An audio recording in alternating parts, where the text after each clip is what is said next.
Hello everyone, this is Jackal here. आज आपको पता चल गया होगा TTS के बारे में बताने वाला हूँ, यानी कि टेक्स्ट टू स्पीच साउंड के बारे में।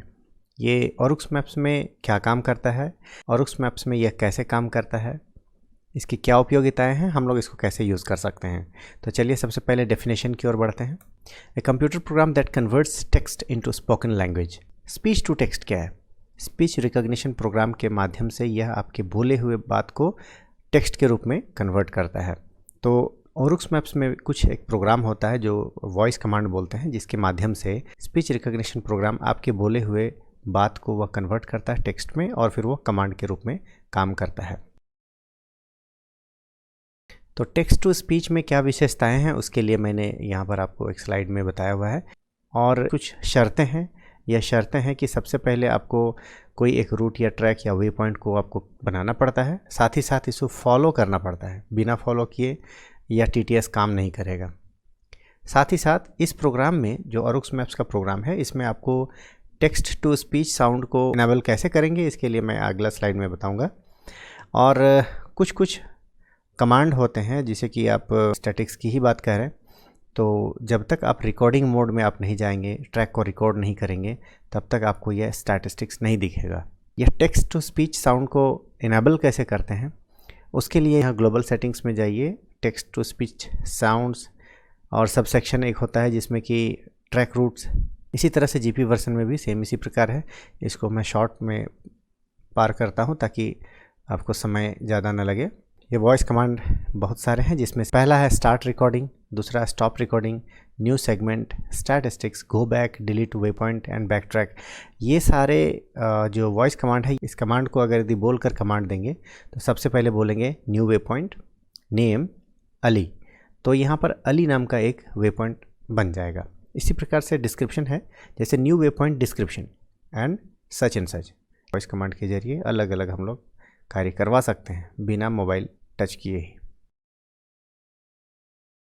टेक्स्ट टू स्पीच साउंड के लिए आपको एक बेसिक कंसेप्ट जानना ज़रूरी है, और इसके लिए मैंने एक मॉडल यहाँ पर तैयार किया है, जिसमें से एक यहाँ पर एक रोड दिख रहा है आपको, और इसके अलावे यहाँ पर एक GPS दिख रहा है। ये इस तरह से हम लोग जब मूव करते हैं तो इस प्रकार से GPS का सिंबल इस तरह से आगे बढ़ता है, और रूट इस तरह से बना हुआ है, P1 P2 P3 इस तरह से आगे जा कर के वापस मुड़ते हैं P12 P13, और यहाँ से लेफ्ट होकर के P14 P15 की ओर आगे बढ़ जाते हैं। एक सिचुएशन ऐसा है कि जहाँ पर 2-3 वे पॉइंट्स आपस में बहुत नज़दीक है, तो ऐसी स्थिति में GPS जो है P1 P2 को पहचानेगा, इस तरह से P3 को पहचानेगा, और आपको इसके बारे में वॉइस मैसेज देता रहता है। ये जो सर्कल आपको दिखाई दे रहा है, यह इसके इफ़ेक्टिव डिस्टेंस के बारे में कह रहा है। तो वे पॉइंट डिस्टेंस यहाँ पर एक छोटा सा ऑप्शन है।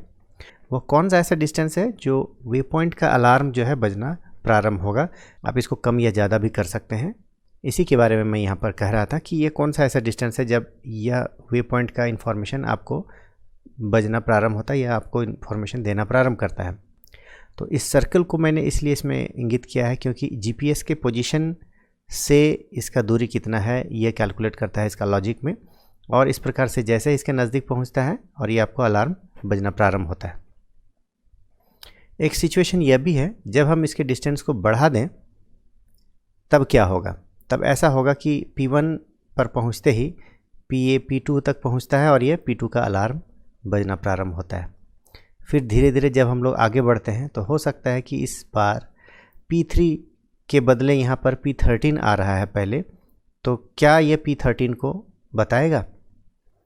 तो हो सकता है कि यह P13 के बारे में भी बताना प्रारंभ करे। GPS के डायरेक्शन और इसकी नज़दीकी, ये दो ऐसा फैक्टर है जिससे कि वे पॉइंट अलार्म एक्टिवेटेड होता है। प्री वर्जन में मैंने यह पाया कि इस प्रकार से जैसे ही इसके नज़दीक पहुंचता है, P2 का इन्फॉर्मेशन के जस्ट बाद P13 एक्टिवेट हो जाता है इसमें, यानी कि GP वर्जन में और बीटा वर्जन में यह प्रॉब्लम नहीं है। इसके सीरियल नंबर के हिसाब से ही जनरेट करता है साउंड और आपको नेविगेशन में मदद करता है। टूल्स सेक्शन में आप ट्रिप कंप्यूटर में जब जाएंगे, यहाँ पर आपको बताता है कि 139 जो वे पॉइंट है, इससे आप सबसे नज़दीकी क्षेत्र में, इसके अलावा जो आपका इनिशियल पॉइंट था, यहाँ से आप पार कर 139 में पहुँच चुके हैं। आपको 139 को फॉलो करना चाहिए।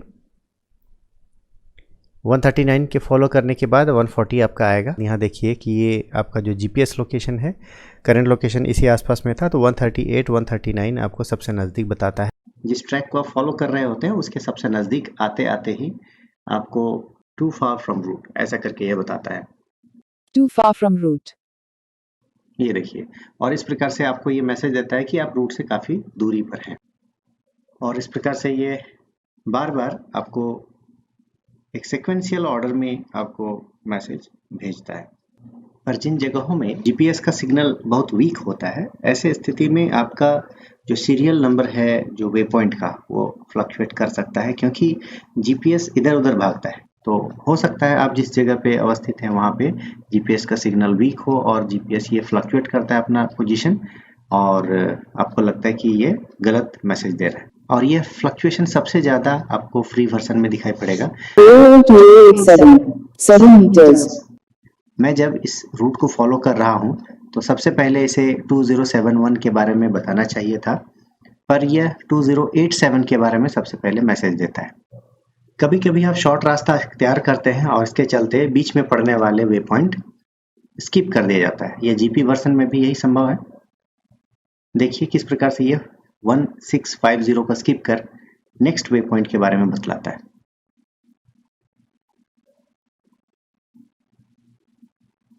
Oh, 1651, 8 meters। इस प्रकार से आप देख पाए कि 1650 को छोड़ 1651 के बारे में आपको मैसेज भेजा गया। इस जगह काफ़ी सारे वे पॉइंट्स हैं, परंतु जो इंफॉर्मेशन है वह just next to that. 1692, 9 meters। ये आपको हमेशा सही रिजल्ट देता है, जबकि इसके ऑपोजिट साइड में भी अलग अलग वे पॉइंट्स हैं 1717, इसके बारे में यह नहीं बताता। तो जीपी वर्जन काफ़ी रिलायबल है। 1712, 9 meters। 17 के बारे में इसलिए बताया जा रहा है कि आपका जीपीएस अभी इस डायरेक्शन में मूव कर रहा है। जैसे ही आप डायरेक्शन चेंज करेंगे आपका मूवमेंट के हिसाब से यह मैसेज नेक्स्ट वे पॉइंट के बारे में। 1712, 5 meters। इस क्रम में सबसे ज़्यादा गड़बड़ी मुझे फ्री वर्जन में लगा। यह कई बार अपने वे पॉइंट्स को स्किप कर नेक्स्ट वे पॉइंट के बारे में बताना आरंभ करता है। देखिए 2196 हम लोग क्रॉस कर चुके हैं, जबकि 2196, 80 meters। ये स्किप करने के बावजूद भी इसका मैसेज दे रहा है। वॉइस कमांड से संबंधित मैंने कई सारे एक्सपेरिमेंट्स किए और इसमें जितने भी कमांड अवेलेबल है उसमें सबसे पहला है स्टार्ट रिकॉर्डिंग का। तो चलिए देखते हैं।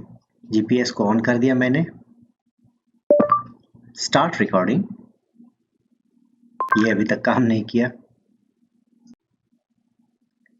चलिए अंतिम बार स्टार्ट रिकॉर्डिंग, और ये इस बार ये कमांड ले लिया। मैं यहाँ एक टर्निंग में हूँ और इसे टर्निंग के रूप में एक वे पॉइंट क्रिएट करना चाहूँगा। New way point name turning, ये, और इस प्रकार से यहाँ पर टर्निंग नाम का एक वे पॉइंट क्रिएट हो गया है। आगे वे पॉइंट का डिस्क्रिप्शन की बारी है।